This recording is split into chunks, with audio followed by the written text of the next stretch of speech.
Jumatatu, kama mnavyofahamu, dunia imepata mtikisiko wa kiuchumi kutokana na kubadilika kwa mwelekeo wa kisiasa za kanda ambao pia umeleta mabadiliko kwenye sera za kifedha. Mtikisiko huo umeleta kupungua kwa misaada ya maendeleo kutoka kwa wabia tuliowazoea.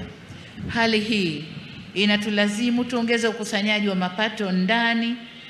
mapato yetu ya ndani na tubane matumizi ili tuweze kutekeleza majukumu yetu ya msingi ya ujenzi wa nchi na utoaji wa huduma za kijamii. Huu ni wakati ambao wafanyakazi, waajiri na serikali tunapaswa tushikamane katika vita hii ya kiuchumi ili tusiumbishe nchi yetu. Ndugu wafanyakazi, mapema katika hotuba yangu niliwapongeza kwa kuchangia kukua kwa uchumi. Mwezi Mei 2024 mwaka jana, wakati tukiadhimisha siku ya wafanyakazi, serikali ilieleza ugumu wa uchumi ulivyokuwa kwa wakati ule na kuwasihi tusiongeze gharama kwa serikali kwa kuongeza mishahara, bali tuliendelea na upandishaji wa madaraja na kutoa maslahi mengine ya wafanyakazi.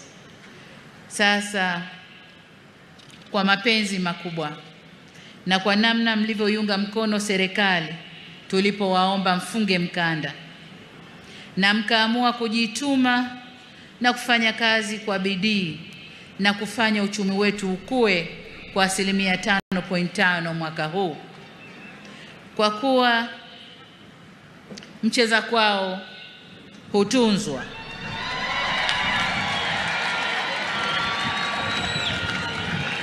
Wafanyakazi oye!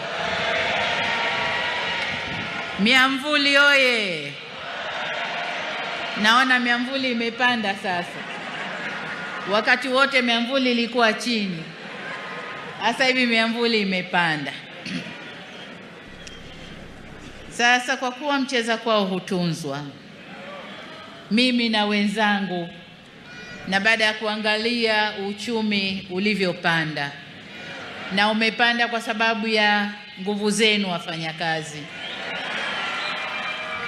ninayo furaha ya kuwatangazia kwamba katika kuzidi kuleta usawi kwa wafanyakazi, mwaka huu serikali itaongeza kima cha chini cha mshahara kwa watumishi wa umma kwa 35.1%.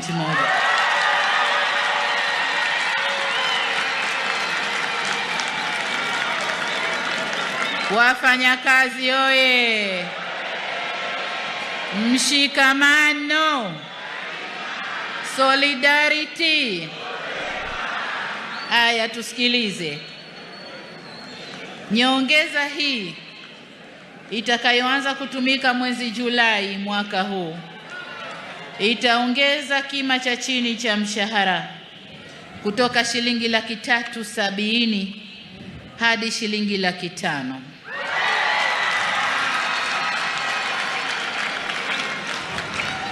Ngazi nyingine za mshahara nazo zitapanda kwa kiwango kizuri jinsi bajeti inavyoturuhusu.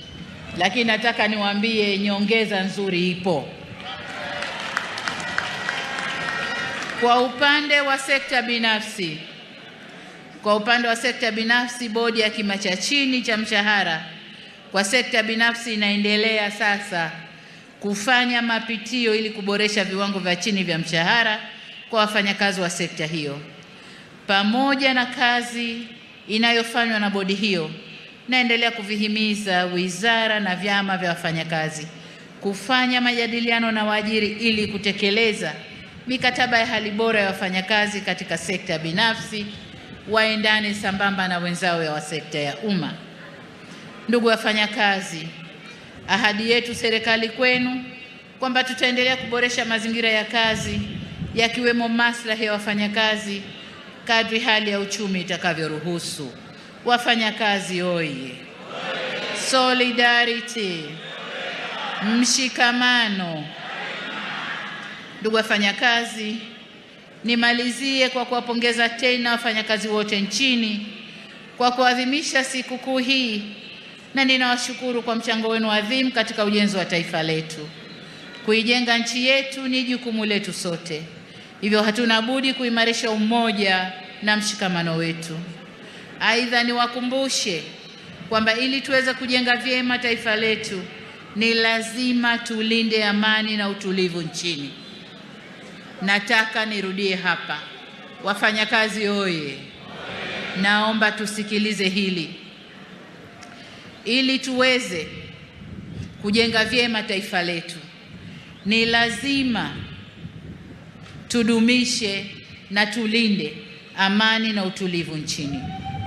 Kwa namna yeyote ile, tusitoe fursa kwa vyama vya wafanyakazi kutumika kuichafua nchi yetu. Historia ya vyama vya wafanyakazi ni vyama vilivyoleta vuguvugu la uhuru wa nchi hii. Sasa tusijibadilishe tukawa vyama vya kusaliti uhuru wetu tulioutafuta kwa nguvu kubwa. Niwaombe sana viongozi wa vyama vya wafanyakazi mkalisimamie hilo. Mwisho kabisa, niwaombe ulinzi wa Mungu na niwatakie safari njema naporudi kwenye maeneo yenu. Narudia wito wangu kwenu wafanyakazi kushiriki kikamilifu katika zoezi la uchaguzi mkuu utakaofanyika mwezi Oktoba 2025 ili kutumia haki yenu ya kikatiba kupata viongozi watakaoongoza taifa letu. Baada ya kusema hayo, nimwombe Mwenyezi Mungu aibariki bara letu Afrika na Mungu aibariki nchi yetu Tanzania. Jamhuri ya Muungano wa Tanzania. Kazi na utu. Kazi na utu. Asanteni sana kwa kunisikiliza na hongereni sana wafanyakazi. Asante sana.